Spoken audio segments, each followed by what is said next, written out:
Hello and welcome everyone. I welcome you all to this new and extremely important series. Over all these years, whenever I talk to UPSC aspirants like yourself, the one subject that they find extremely tricky or difficult to understand has been Indian economy. So I thought, why not let me do this for you and make a series on my YouTube channel. This is a series called Key Concepts in Economics. The endeavor of this series is very simple. I will be picking up some of the most important topics from Indian economics, trying to break it down for you, try to simplify it for you so that you can understand the basics. Because in Indian economy, even today, if you look at the prelims examination, a lot of questions are asked just from the very basics. And unfortunately, many people do not understand those basics. So in this series, just like I was doing with Key Concepts in Indian Polity series, in this series, I'll be covering up some of the most important topics from Indian economy. And you can also, as always, tell me in the comment section which other topics do you want me to take up. Before I start, I request if you're new here, do hit the like and the subscribe button. And if you want these kind of PDFs for your revision, do join my Telegram channel as well. So let's start with what the first topic we have for today. The first topic that we have in this series is understanding simple GDP. What is it? How is it calculated? GNP, NDP, national income, and much, much more. All these things are extremely important for your examination to understand at least the basic idea of it. You will read in the newspapers that Indian GDP, for example, is growing at 8% or 7% or 5%. But unless you understand what GDP is, how is it calculated, there's no point of reading those news stories. So I need your complete attention here. Let's start with the first one. So we start with the basic idea of what is a GDP, or as the name suggests, gross domestic product. In simple terms, this is the value of all the goods produced in the country in one single year. So, if I say that India's GDP is $3 trillion, what I mean to say is that in 1 year, around the entire country, across the entire country, goods that were produced in the country were worth $3 trillion. Tomorrow or in next year, the amount of goods that are produced, if they are over $3 trillion in value, then we'll say our GDP is growing. If we say that it is below the $3 trillion mark, that means our GDP is not growing, rather it is declining. This is how we simply calculate the GDP. Now, there are various ways to look at the GDP, there are various methods to measure GDP, but we'll go into that a bit later. For now, let's stick to the basic idea. So GDP, as I said, is the value of all the goods and products that are produced within a country. Now, this is important to understand. Within a country means, let's say that if you watch IPL, let's say AB de Villiers, David Warner, some other Australian or UK cricketer, let's say they are living in India and they are also earning some money while being in India.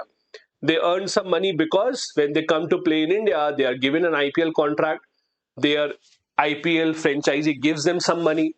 Do we add that also in the GDP? Yes. Because in the GDP, we are calculating every economy within the country. Doesn't matter if the money is earned by the foreigner, doesn't matter the production was done by the foreigner, doesn't really matter. As long as all that is happening within the geographical borders of India, we will add that. So IPL salary of all the foreign cricketers also will be added in the GDP. Now, how do we understand different forms of GDP, or how do we understand different types of GDP? Now, there are certain things that you need to understand, and all this is extremely important. Understand first, there's something called GDP at market price, and there's something called GDP at factor cost. Let's try and understand this. Let's take a simple idea here.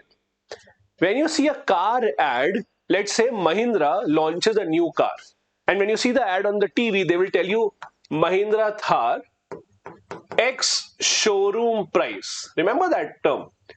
The X showroom price of the car is 10 lakh. Or the ad says Thar starts at 10 lakh. So now you're very happy, you arrange 10 lakh rupees, you go to the showroom and you tell them, I want to buy Mahindra Thar, this is 10 lakh rupees, give me my Mahindra Thar. Do you think that will be successful? Do you think they will give you Mahindra Thar for 10 lakh rupees? No. They will demand 13 lakh, 14 lakh rupees from you. Why? If the cost X showroom price is 10 lakh, why are they demanding more? Because in the X showroom price, we have not added the government taxes. This is the ex-showroom price. The company is willing to sell you at this price, but now the government taxes gets added up. So let's say the price of the car is 10 lakh rupees.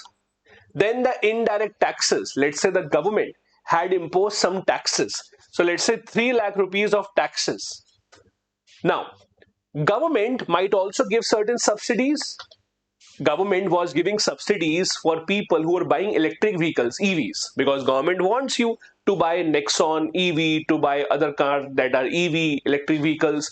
So government is trying to artificially reduce the price of EVs so that people buy more. So let's say government says whoever buys Mahindra car, we will reduce the cost. How much? By 1 lakh rupees. So subsidy government gives is 1 lakh rupees. You have to subtract that. So now the total value of the car will be 10 plus 3, 13 minus 1, 12 lakh. So you will add 12 lakh as the value of the car, and that is how you add up everything. This method will be used to calculate GDP at market price. GDP at market price includes taxes, subsidies, etc. But this is not a great method to calculate GDP. Why? Take a very simple example. Let's say the government of India wants to show everyone, see, India's GDP is increasing. But in reality, it is not increasing at a very fast pace. But the government can artificially increase the GDP. Do you know how? Simple. Government can just increase the tax here. Government can say, oh, I will take 4 lakh tax from you, not 3 lakh. So the car value will become 13 lakh. Congratulations, our GDP is increased now. So government can increase it artificially just by increasing the taxes. That is why it is not a best way to actually calculate the GDP. So the other method to calculate the GDP is this, GDP at factor cost, where you only take into consideration this 10 lakh. Simple, no taxes, no subsidies. Or in other words, in terms of formula, you know the GDP at market price. So for Mahindra Thar, it was 13 lakh or 12 lakh rather. You reduce the taxes. So reducing taxes means 3 lakh was reduced, and you add the subsidy. Again, you come back to 10 lakh. So same thing. Basically, when you calculate GDP at the factor cost, that means you are removing the role of taxes and subsidies, and then the remaining value is calculated. This is important to understand. Secondly, there is something called nominal GDP, and then there's something called real GDP. Again, let's try and understand this. It's pretty simple. Let's assume in the country, the only thing that we produce is 100 cars. Nothing else, okay? In the entire country, only 100 cars are produced. In 2024, the cost of one car was 10 lakh rupees. Simple. Now, so in 2024, if I ask you to calculate the GDP, how much would India's GDP be? 10 lakh for each car, 100 cars are produced, India's GDP will be 10 crore. Simple, nothing else, because we are not producing anything else. Simple. Now, in 2025 now, let's assume in 2025, again we are only producing 100 cars. But every single year the cost increases. So every single year increase of cost means, let's say now a car is costing 11 lakh rupees and not 10 lakh. So now if you calculate India's GDP, it will come to 11 crore. Can you say India's GDP has increased now? Last year it was 10 crore, this year it is 11 crore. Has it increased? Answer can be both yes or no. If you talk about nominal GDP, that means yes, it has increased. Because when you calculate nominal GDP, you are only taking into consideration the current price. What is the current price of that product? But this is not fair, because GDP is seen to be increased due to inflation. The price rise has happened. In reality, we are still producing 100 cars only. So real GDP, when you calculate that, you will not take into consideration the present value of the price. For calculating real GDP, you have to again take the price of last year. So if last year, whatever the base year is. So again in 2025, if you calculate this by 10 lakh value, then the GDP will be 10 crore, means no GDP growth has happened. This is the difference between nominal GDP and real GDP. Nominal GDP means you are calculating by using the price of that particular year, Real GDP means you are calculating by using the price of the base year so that you can actually calculate in reality how much data or how much GDP has increased. This is again extremely important to understand. This was about the GDP. There are various methods to calculate GDP. We'll come into that later on a separate video. The second important fact or second important definition that you should know is GNP, gross national product. Like GDP was how much production is happening within the country. GNP is how much production is being done by Indians living anywhere, it doesn't really matter. So you have the GDP, from that subtract whatever the foreigners were earning from India. Like the IPL traders coming in from Australia, earning from India, you added that in the GDP, but in the GNP you subtract that and you add whatever income Indians are earning outside India. So if an Indian software engineer is working in the US, whatever money he is earning, you add that to GNP, but you remove whatever income foreigner was earning in India. So while GDP was about manufacturing or production within the country, within our border, GNP is about production by Indians. Doesn't matter wherever they are. Even if they're outside, you add that, and whatever income is earned by the foreigners, you subtract that. That is how GNP works. So it measures total value of goods by the citizens of the country. Doesn't really matter where they are. Even if they're outside, you have to add that. But at the same time, you will have to subtract whatever income foreigners have earned in India. Now, will GDP be bigger or will GNP be bigger for any country? There's no one answer. If, for example, we have a lot of Indians outside who are earning, but we have very few foreigners in India, which is the case with India, then our GNP will be bigger because many Indians are outside earning money. On the other hand, if we have many foreigners in India, but very few Indians outside, then the GDP will be bigger. So it depends how many people of your country are outside and how many people from other countries are within your country that are earning. That is the difference between GDP and GNP. As I said, Indian in the US, you add his income. Foreigner in India, you subtract their income. That is how you reach from the GDP to the GNP, that is a gross national product. Moving on to the third concept. The third concept introduces the idea of net domestic product. In simple terms, the difference between gross and net of anything. When you have calculated something in gross minus depreciation is equal to net. Simple, just remember this part.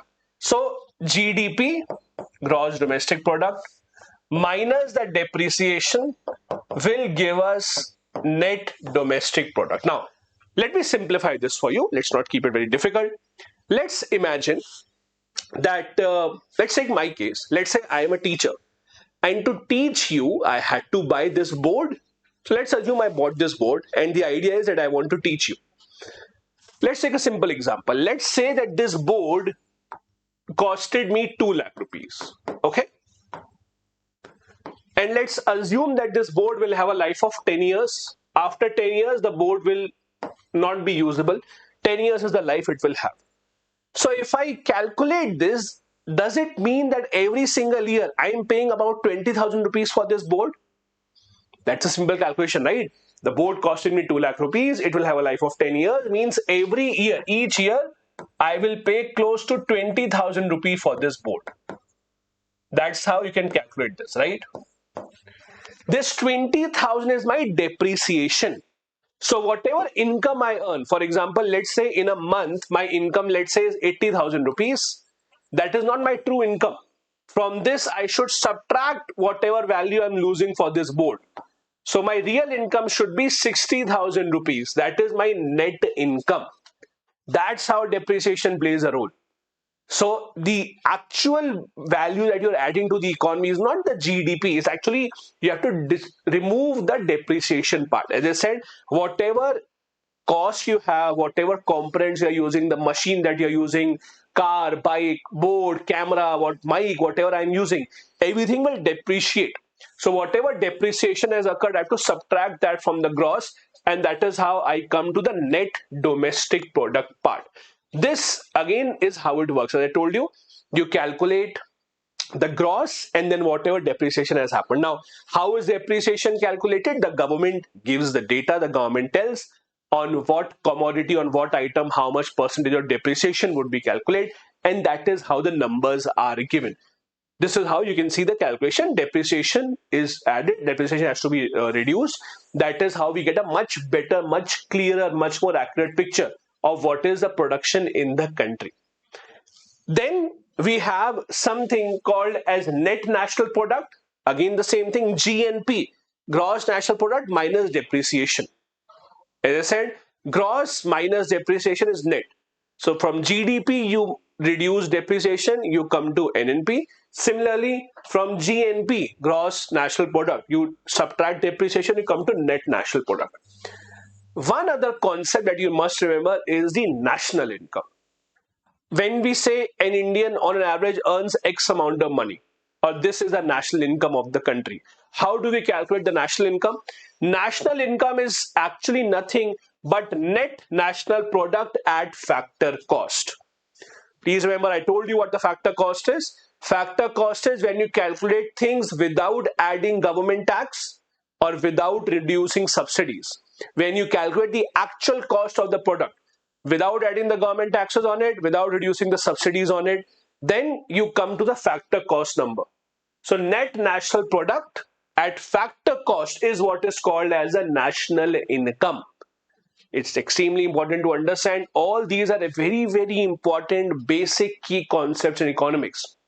Trust me, if you understand these 4 or 5 terms, GDP, GNP, NDP, NNP, and national income, if you understand these 5 terms, 20% of your economics is solved, because most of the concepts of economics are actually based on this.